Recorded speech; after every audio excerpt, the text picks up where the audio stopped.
warahmatullahi wabarakatuh. Waalaikumsalam warahmatullahi wabarakatuh. Al-Fatihah lillahi ta'ala wa li syafa'ati Rasulillahi sallallahu alaihi wasallam wa ala alihi wa dzurriyyati wa ahli baiti wa sahabati wa qarabati wa tabi'in wa ulama'il alimin wal musannifin sallallahu alaihi wa sallam. Sayyid Abdul Rahman bin Muhammad sallallahu alaihi wa sallam.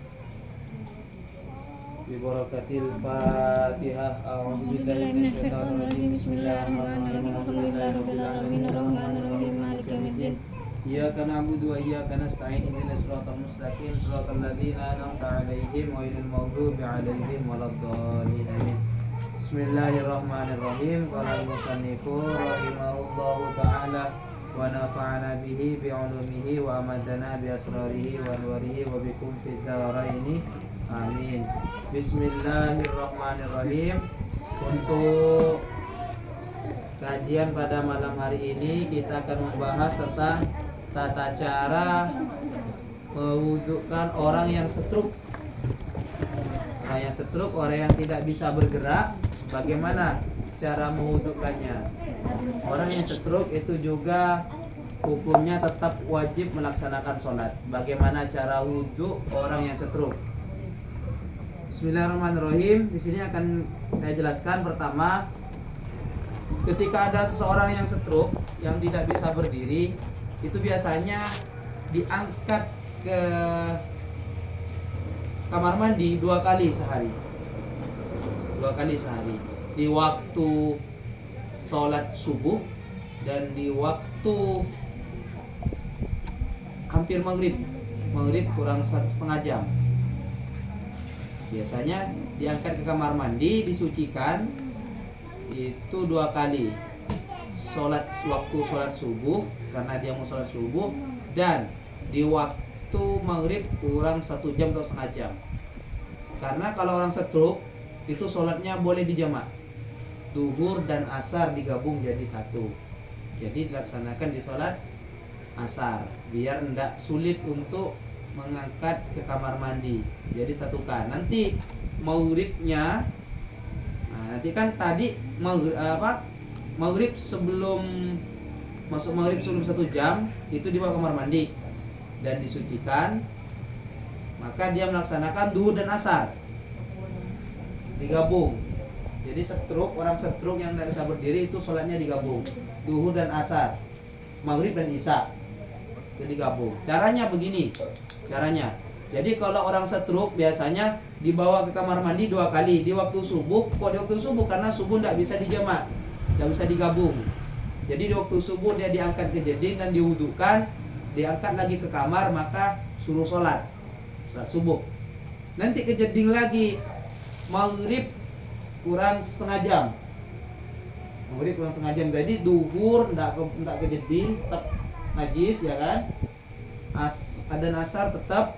Maghrib kurang 1 jam atau setengah jam diangkat, bawa ke jeding, disucikan, diwudukan, diletakkan di tempat tidur lagi, lalu disuruh sholat duhur dan asar digabungkan. Setelah itu nunggu maghrib, pas adzan maghrib disuruh sholat maghrib dan isya digabung. Udah. Jadi sholatnya tetap terlaksana walaupun dalam keadaan stroke. Jadi itu tugas. Yang dosa siapa kalau tidak sholat? Anak-anaknya yang dosa kalau tidak dijaga sholatnya. Jadi walaupun stroke tetap wajib dijaga. Makanya kalau bisa yang punya anak kayak kita ini pondokkan anaknya, karena biar tahu tata cara mewudhukan orang stroke. Takut kita stroke, anak kita diam, tidak peduli, kita dibiarkan tidak sholat, ya kan? Alhamdulillah, jangan sampai punya anak seperti itu. Makanya tata caranya seperti itu. Cara menggabungkan sholat. Jadi ingat ya, dibawa ke kamar mandi jam 5. Jadi setelah di jeding, setelah dari kamar mandi, sholat duhur dan asar. Setelah adzan maghrib, sholat maghrib dan isya. Nanti subuh sholat sendiri lagi. Gitu. Terus bagaimana cara mewudhukan orang yang stroke? Pertama, kalau misalkan ada orang sakit pakai infus di rumah sakit pakai infus. Biasanya kalau kita tidak sholat kan, karena pakai infus itu salah. Harus sholat. Cara wudhunya gimana? Nah, konsentrasi mau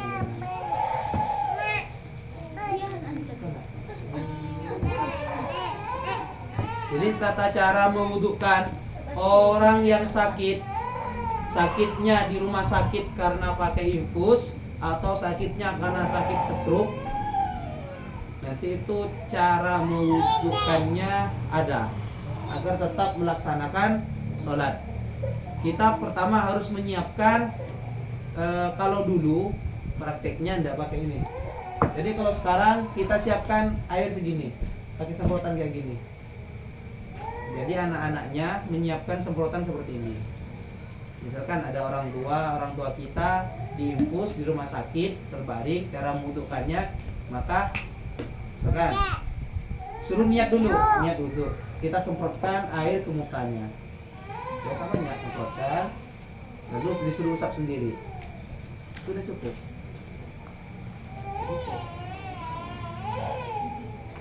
Bisa enggak? Paham enggak? Paham.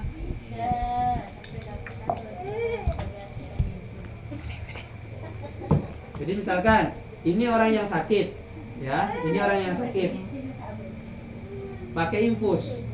Maka cara mewudhukannya, suruh dia niat dulu, orang ini niat wudhu, plus langsung disemprot dengan air ini, disemprot mukanya. Gak usah banyak-banyak, karena jangan mempunyai anggapan wudhu itu harus pakai air 1 gayung. Bisa enggak?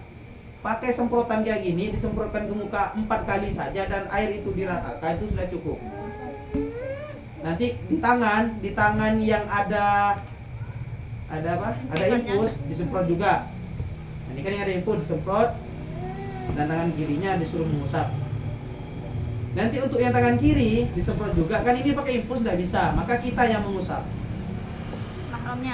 Mahramnya harus mahramnya. Lanjut seperti itu. Semprot sampai kakinya disemprot. Caranya, kalau kaki semprotkan langsung ke kaki dan diusapkan pakai tangannya sendiri tetap. Kalau tidak bisa baru kita bantu yang mengusap. Kalau masih bisa tidak boleh dibantu. Kita hanya bantu nyiram nyemprotnya. Kalau dia masih bisa mengusap, kita tidak boleh mengusap, paham? Kalau masih bisa, tapi kalau misalkan tangan kanan diinfus dan sekarang bagian tangan kiri untuk mengusap, maka semprotkan ke tangan yang ada infusnya, mengusap. Tapi kalau tidak bisa bergerak, ininya sakit mau bergerak, maka kita yang menyemprotkan dan kita juga yang mengusapkan. Si mahram ya. Si mahram, tetap si mahram. Nanti lanjut bagian kepala, bagian kuping, bagian kaki, kayak gitu. Pakai ini segini, pakai semprotan kayak gini. Jadi kita tetap menjaga wudhu orang tua kita atau saudara-saudara kita yang stroke, yang sakit. Hah? Kalau sakit diinfus, ya nggak boleh pakai perut.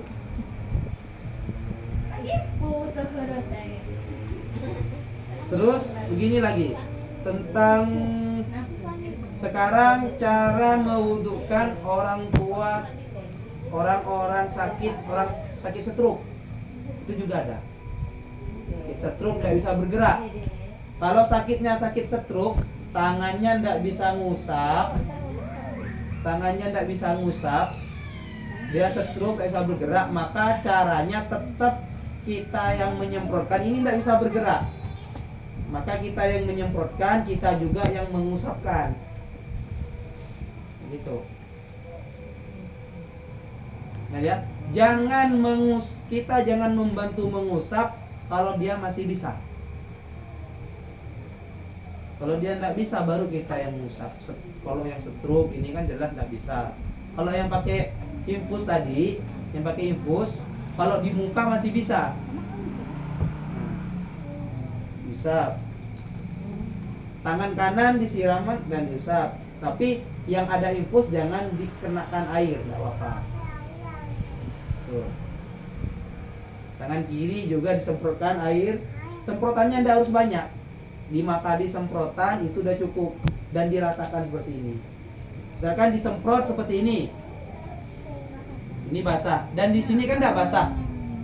Jadi boleh air yang di sini diambil, digosokkan ke sini tidak apa-apa. Itu sudah cukup. Enggak merata. Kalau tidak Merata. tidak merata, misalkan tidak merata, masih belum merata, kita tambah lagi. Tambah. Tapi misalkan ini disiram dan ternyata di sini tidak merata kan, masih ada yang kering, maka boleh ambil air yang di sini, yang ini diambilkan ini, boleh. Makanya jangan terlalu banyak untuk air itu.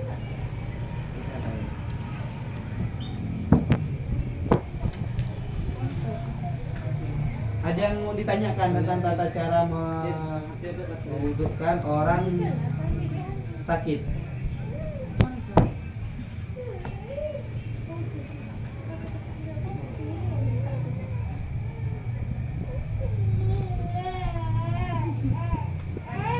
Yuk.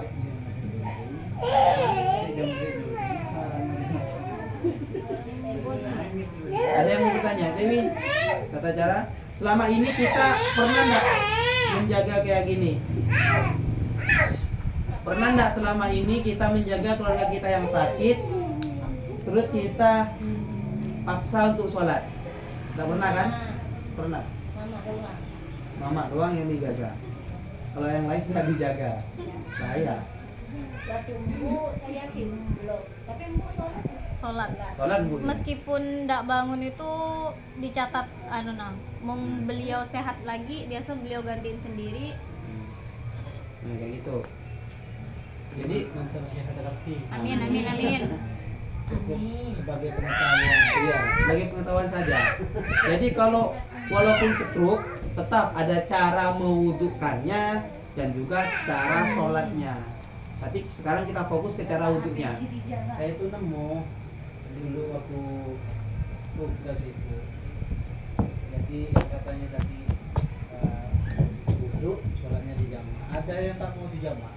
Ada yang nggak mau Jadi dijamaah. wudhunya itu misalnya asar hampir akhir wudhu. Jadi wudhunya itu tidak dibatalkan sama dia. Sholat lagi asarnya sholat lain. Alasannya begini. Engkau terus ketemukan pangeran sampai betok gitu. Ya. Padahal udah dikasih tahu cara yang enak. Iya, cara yang enak. Kadang ada orang seperti itu memang. Ada. Salah satu contoh kalau di perjalanan tetap nak mau jamaah. Ada. Nah, kasam tidak mau kadang. Tapi kan hukum rukhsah itu kan kalau bagi Syafi'iyah kita sunnah ya. Rukhsah. Iya. Tapi kalau ada orang yang stroke tidak mau dijemaah, tidak apa-apa. Dia mau sholat setiap waktu pun lebih bagus, malah lebih bagus. Tidak harus. Tapi kalau agar lebih mudah kita yang menjaga, jadi ingat kalau ada orang stroke yang tidak bisa berdiri sama sekali, tidak bisa bergerak sama sekali, maka bawalah ke kamar mandi 2 kali sehari. Di waktu subuh kita angkat ke jeding, kita bersihkan najisnya, kita wudukkan seperti yang tadi, dan kita letakkan lagi di tempat tidur, lalu suruh sholat subuh. Suruh sholat subuh. Setelah itu kapan lagi dibawa ke kamar mandi? Di waktu maghrib kurang 1 jam atau setengah jam. Kita angkat lagi ke kamar mandi, sucikan, dan letakkan lagi di tempat tidur. Langsung suruh sholat duhur dan asar. Setelah itu tinggal nunggu waktu beberapa menit, masuk maghrib, suruh lagi, kan masih punya wudhu kan, suruh lagi sholat maghrib dan isya digabung. Udah, kita sebagai anak Akan tutup. itu sudah selesai menjaganya. Misalkan hanya keluar angin, maka kita ambil inisiatif cara wudhunya pakai ini, semprotan. Insya Allah ini 1 bulan tak habis kalau untuk wudhu. Segini kita bisa untuk 1 bulan.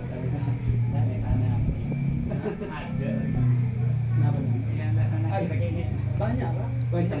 Coba sambil lihat ya. Rumah sakit. Di YouTube juga banyak. Nggak di sini yang rumah sakit sini. Dan Ada. Jarang. Agak gini doang. Foto ini boleh kan? Iya. Kalau kita kan foto ya. Kalau kita selama ini udah kodok Nggak usah jauh-jauh, mungkin keluarga kita Iya, sendiri itu aja. aja. Di infus di rumah aja tak pernah. Kodok iya terus belum berpikir. Nah, ini kan Bisa ente. itu cara mewudukannya pakai ini. Jadi mudah. Ini ada prakteknya kalau di kitab-kitab pakai ano? Pakai kain yang dibasah. Nah, sekarang dimodifikasi karena ada seperti ini lebih mudah. Jadi misalkan saya ada di rumah sakit pakai infus dan ada yang bawa ini, maka caranya letakkan handuk di sini, handuk biar tidak basah. Ketika nyemprot di muka kan berjatuhan airnya. Kita siapkan handuk di sini, orang yang sakit kita letakkan handuk di sini. Semprot mukanya, disuruh usap. Misalkan saya yang sakit, semprot, maka saya ngusap. Kan air ada berjatuhan, jadi jatuh ke handuknya, tangan nanti. Itu sholat. Kita mulai dari keluarga kita pakai kayak gini. Walaupun sakit, masuk rumah sakit, diinfus, sholat. Kalau memang sulit, misalkan diinfus, berdirinya sulit karena pakai infus, wuduknya sulit karena sulit bergerak, dijemak tidak apa-apa nanti karena sakit. Dijemak, duhur dan asar digabung, maghrib dan isya digabung. Kayak mama itu kan, di sini kalau pas sakit tidak bisa bangun, duhur dan asar digabung, maghrib dan isya digabung. Jadi tetap terjaga sholatnya. Ini tata cara mewudukkan. Belum nanti tata cara sholatnya gimana? Coba minggu depan. Sholatnya, cara menjaga sholat orang yang stroke atau yang sakit.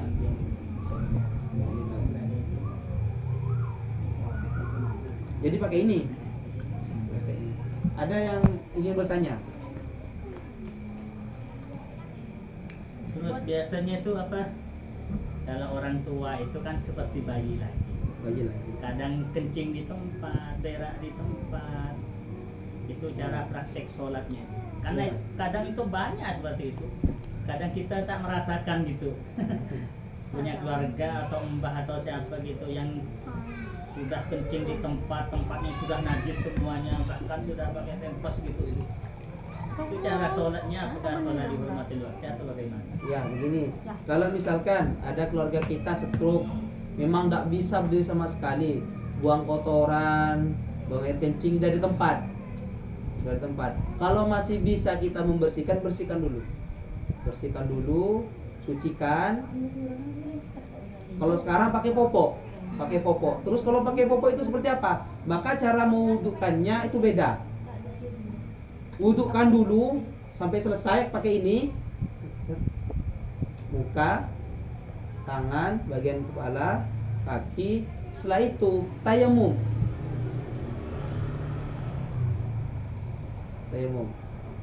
Tapi kalau tidak ada kotorannya, kalau misalkan ada kotorannya, maka sholat dihormatil waktu nanti konsepnya. Dihormatil waktu itu apa? Di sholat lah. Di sholat nanti kalau udah sembuh wajib kodok, tapi kalau mati udah tidak punya utang. Walaupun dalam keadaan najis sholat, karena udah tidak bisa terhindar lagi. Tapi dengan syarat kita yang menjaga berusaha untuk menghilangkan najis.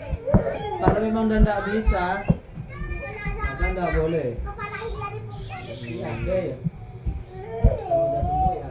Kalau udah sembuh wajib. Foto ya, foto. Bukan kodok, ti'an namanya. Wajib itu hukumnya. Tapi kalau meninggal maka tidak punya hutang. Dihormati waktu saja. Kalau udah kotoran dan tidak bisa dihormati waktu itu tidak punya hutang. Tapi kalau sembuh wajib untuk mengulang, bukan mengganti, diulang. Kalau meninggal tidak punya hutang. Dihormati waktu. Sampai setahun yang di Madura itu bang, Siapa? dihormatin. masih Karena kan nggak bisa. Iki mon sholat Fatul Mu'in itu kan. Sholat oleh rakaat adan itu masuk ada kan? Masuk ada. Bahkan di Fatul Mu'in itu juga Itu ada. takbir. Banyak rinciannya, banyak hilaf. Salah satu ulama takbir Allahu Akbar pas adzan tetap lanjutkan sholatnya, tetap nama sholat ada. Ada yang takbir, ada yang 1 rakaat. Ada yang satu rakaat. Ini Fatul Mu'in kan satu rakaat ya. Iya, kalau Fatul Mu'in 1 rakaat. Tapi di ihtiyat. iya,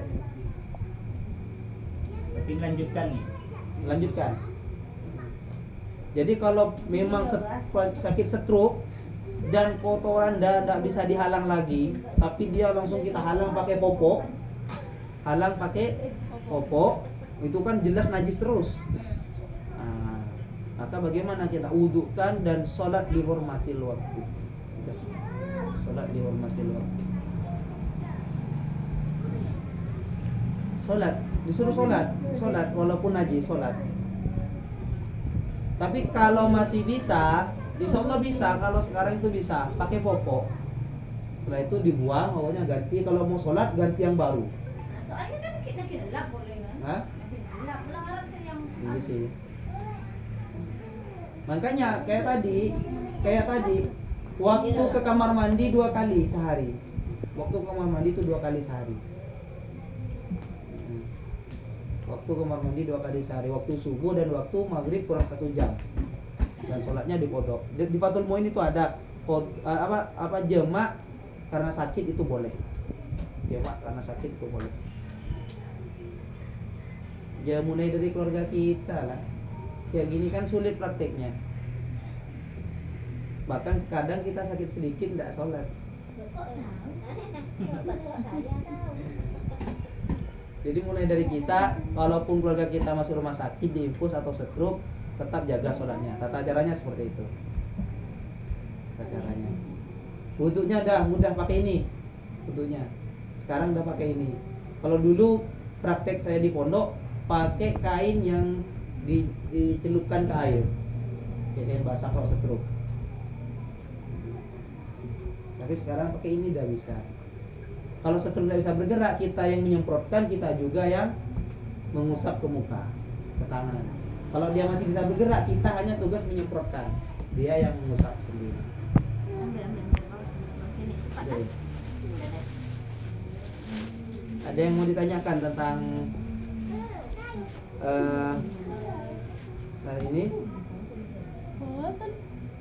Ya, semoga bisa barokah dan bermanfaat. Dan minggu depan kita akan membahas tata cara menjaga sholat orang yang sakit dan stroke.